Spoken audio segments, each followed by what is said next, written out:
Attention aux manipulations.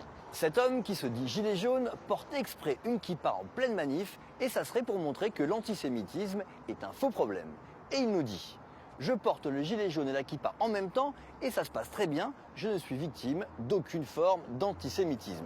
Cet internaute s'appelle Pascal-Olivier Chiron et son message c'est qu'il faut faire la différence entre l'antisémitisme, la haine des juifs, et l'antisionisme, qui est une idéologie associée à l'État d'Israël. Du coup, j'ai eu envie d'aller faire un tour sur le fil Facebook de cet internaute, et là, c'est une toute autre histoire que j'ai découvert.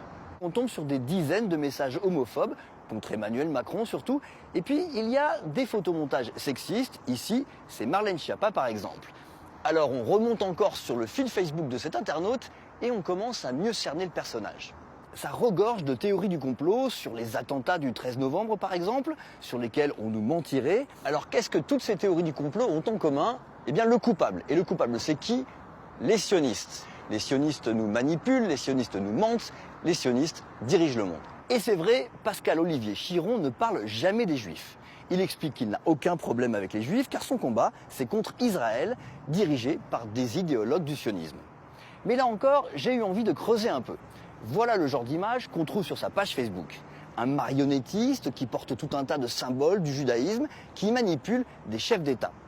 Alors, d'où vient cette image? Eh bien, elle date de 1941 et il s'agit bien de propagande nazie. Et regardez cette illustration que j'ai trouvée sur sa page Facebook. Un gilet jaune debout et à ses pieds Emmanuel Macron au nez crochu.